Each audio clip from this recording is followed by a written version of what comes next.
बहुत समय पहले की बात है। एक गांव में रामलाल नाम का एक व्यक्ति रहता था, जो गांव का एक साधारण किसान था। अपनी झोंपड़ी में रहता था। उसकी झोंपड़ी कच्ची दीवारों और छप्पर से ढकी हुई थी, जो हर बार बारिश में टपकती थी। 5 जवान बेटे, जिनमें से कोई भी काम नहीं करता था, पूरे दिन इधर उधर घूमते रहते। रामलाल सुबह खेतों में काम पर जाता और रात को घर लौटकर किसी तरह खाना बनाकर खाता। एक शाम जब रामलाल थका हुआ अपने घर लौट रहा था, उसके पास पड़ोस की बूढ़ी औरत, जिसे गांव वाले दादी कहकर बुलाते थे, आ बैठी। वह रामलाल की हालत देखकर कुछ सोचने लगी। रामलाल, बूढ़ी औरत ने धीमी लेकिन ठोस आवाज में कहा, तू दिन भर मेहनत करता है, लेकिन तेरी हालत कभी नहीं बदलती। तेरे बेटे इतने बड़े हो गए हैं, फिर भी तुझे ही सब करना पड़ता है। क्या कभी सोचा है क्यों? रामलाल ने गहरी सांस ली और अपनी आंखों में भरी थकान को छुपाने की कोशिश करते हुए कहा, दादी, क्या करूं? मेरी किस्मत में यही लिखा है। बेटों को भी समझाया, लेकिन हमारे पास ना तो साधन है, न ही कोई उम्मीद। दादी ने कुछ देर सोचा और फिर कहा, बेटा, तेरे 5 बेटे हैं, कम से कम किसी एक की शादी करवा दे। जब बहू घर आएगी तो शायद घर में कुछ रौनक आ जाएगी। बहू का आना घर को बांधता है, औरतें घर को संवारती हैं, शायद तुम्हारी जिंदगी में कुछ बदलाव आ जाए। रामलाल ने गहरी नजरों से दादी की ओर देखा और बोला, दादी, मेरे बड़े बेटे रवि की शादी तो 2 साल पहले ही हो गई थी, लेकिन क्या फायदा? वह ससुराल से कभी वापस ही नहीं आई। हमारे पास न तो उसे लाने का साधन था और न ही उसे रखने की व्यवस्था। घर की हालत देखती तो और ज्यादा दुखी हो जाती। दादी के चेहरे पर चिंता और सहानुभूति की झलक थी। उसने कहा, तूने कभी उसे लाने की कोशिश की? रामलाल ने सिर झुकाते हुए कहा, कैसे लाता दादी? न तो मेरे पास पैसे थे, न कपड़े, न घर का कोई सामान। क्या लेकर जाता? उसकी ससुराल वाले मेरी गरीबी का मजाक उड़ाते। दादी ने थोड़ी देर तक सोचा, फिर उसने अपनी लाठी संभाली और कहा, रामलाल, चिंता मत कर, मैं तेरी मदद करूंगी। कल सुबह रवि को मेरे पास भेज देना। मैं उसे कपड़े दूंगी और थोड़ा सामान भी। वह अपनी पत्नी को लाकर इस घर को नया जीवन दे सकता है। रामलाल की आंखों में थोड़ी उम्मीद जागी। वह बोला, दादी, तुम तो भगवान हो, लेकिन मेरी किस्मत को बदलना इतना आसान नहीं है। क्या वह लड़की इस हालत में इस घर में रह पाएगी? दादी ने मुस्कुराते हुए कहा, बेटा, किस्मत मेहनत और समझदारी से बदली जा सकती है। तू रवि को भेज दे, बाकी सब मैं संभाल लूंगी।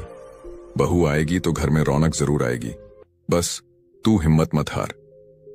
रामलाल ने सिर हिलाया और दादी के सामने कृतज्ञता प्रकट करते हुए घर चला गया।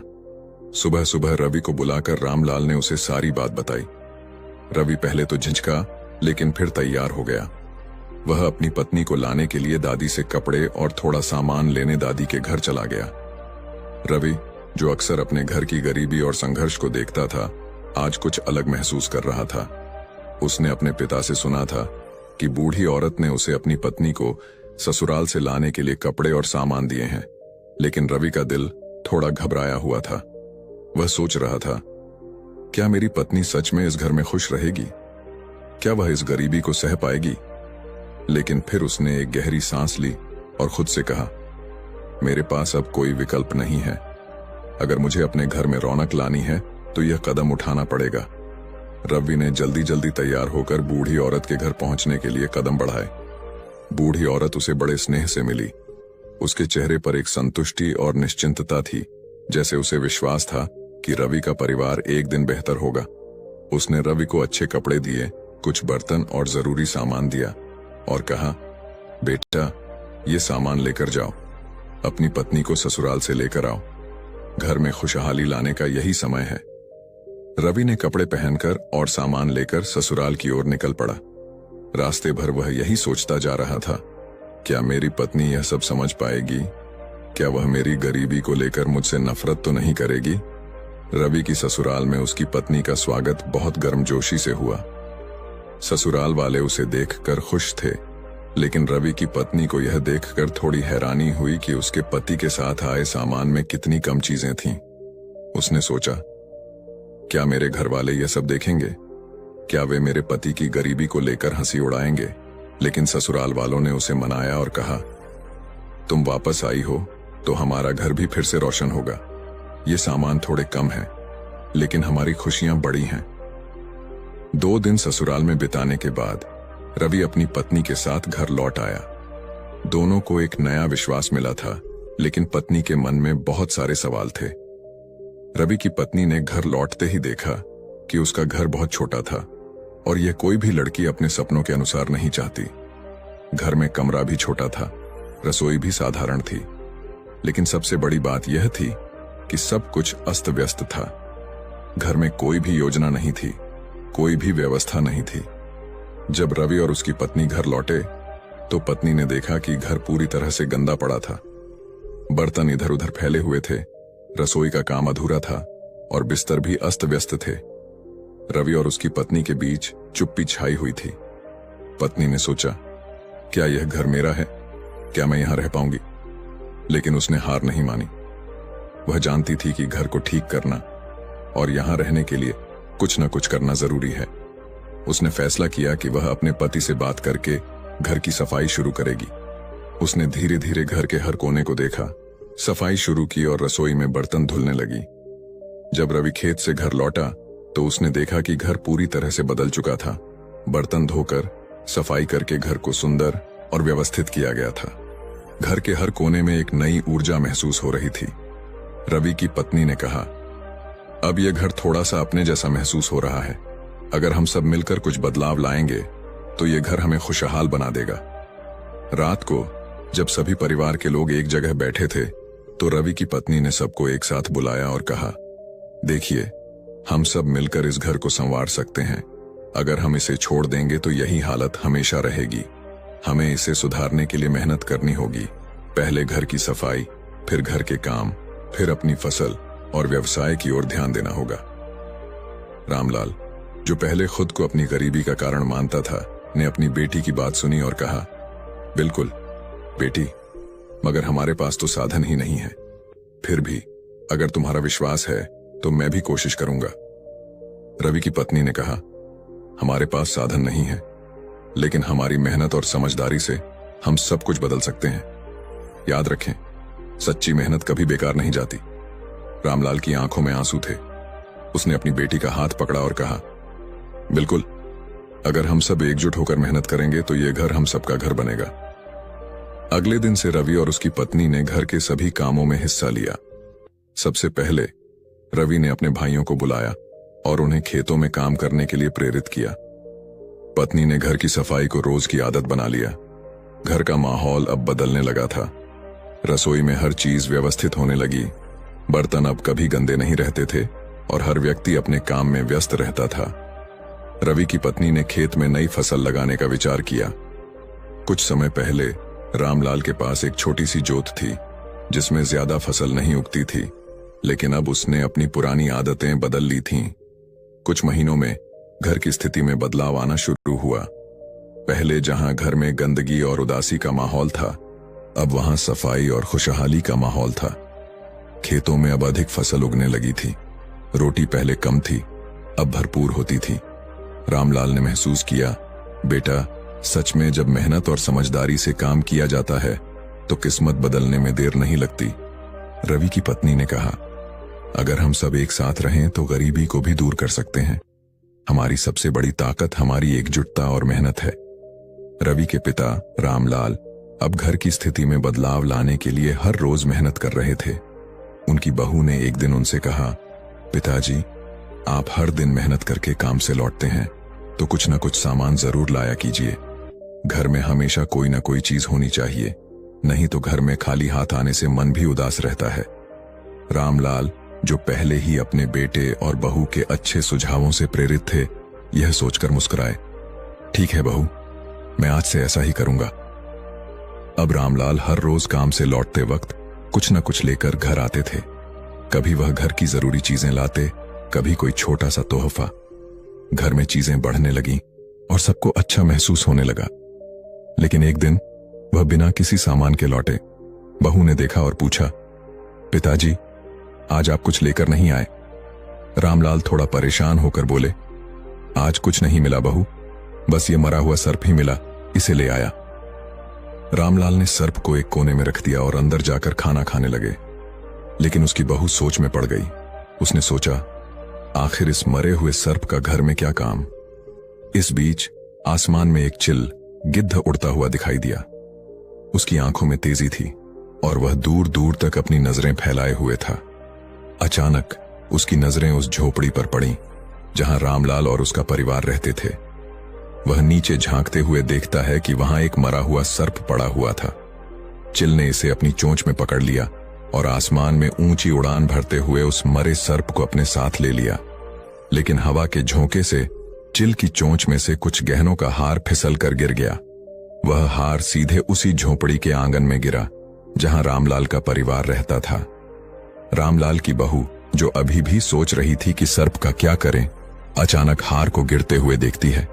वह हैरान होकर चीख पड़ी, पिताजी, पिताजी, देखिए तो, क्या यह हार आपके घर गिरा है? रामलाल ने भी देखा और बोला, यह क्या है? यह तो कोई गहना है। वह हार सोने का था और उसके ऊपर बारीक कारीगरी से रानी के राज्य का प्रतीक बना हुआ था। बहू ने हार को उठाया और ध्यान से देखा तो समझ गई कि यह कोई साधारण हार नहीं था, बल्कि एक बहुत ही कीमती हार था। बहू ने हार को रामलाल को दिया और कहा, पिताजी, यह हार कुछ खास लग रहा है। लगता है कि यह किसी अमीर परिवार का है। क्या यह हार रानी का हो सकता है? रामलाल ने हार को ध्यान से देखा और कहा, बहू, यह हार सच में बहुत खास है। ऐसा लगता है कि यह किसी रानी का है, लेकिन यह हमारे पास कैसे आया, यह तो मुझे भी समझ नहीं आ रहा। इस हार को देखकर दोनों को समझ में आया कि कुछ विशेष होने जा रहा था। यह हार, जो एक दुर्लभ घटना के कारण उनके घर आया था, अब उनके जीवन में एक महत्वपूर्ण मोड़ ला सकता था। पिताजी, बहू ने कहा, हमें इस हार के बारे में और सोचना चाहिए।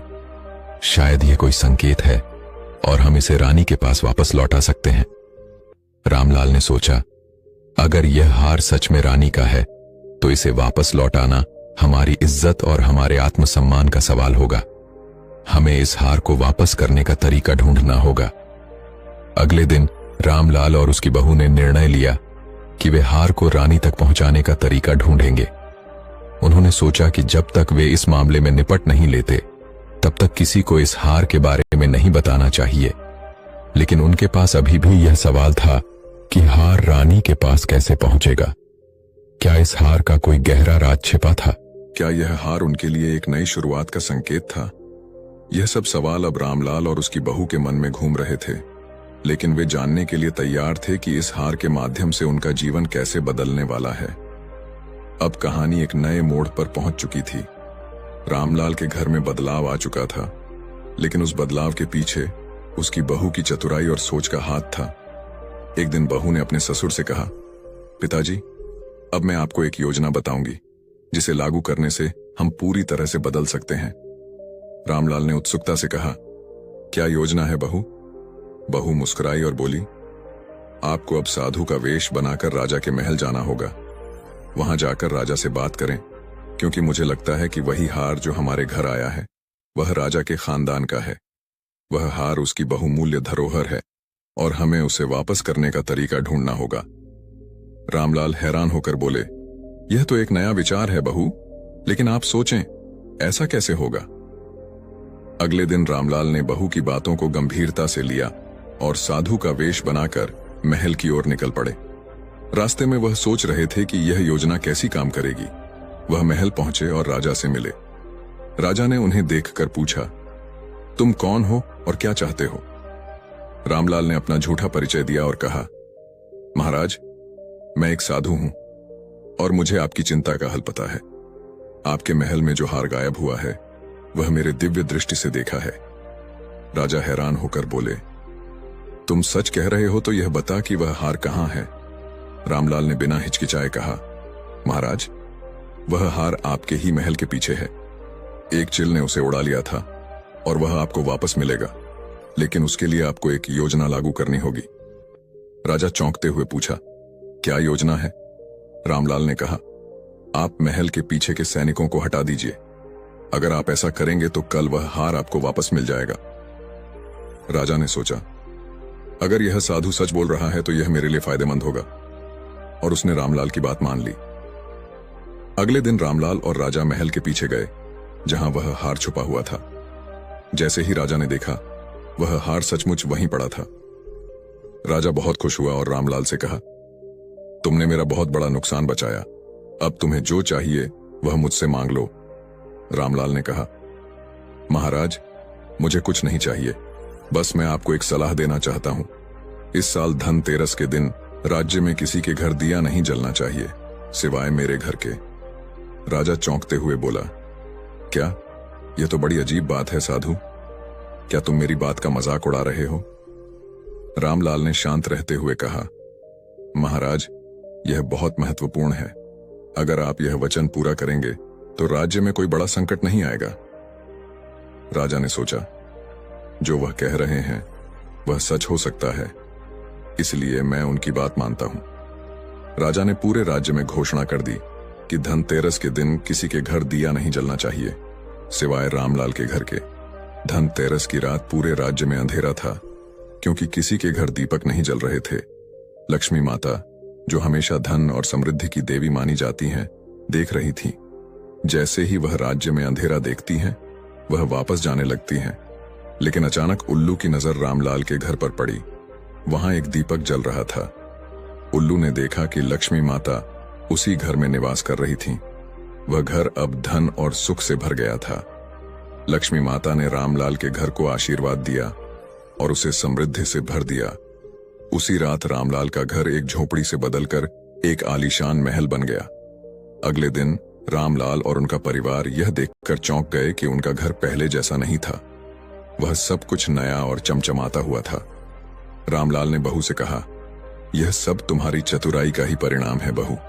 तुमने सही दिशा में काम किया और अब हमारी स्थिति बदल गई है।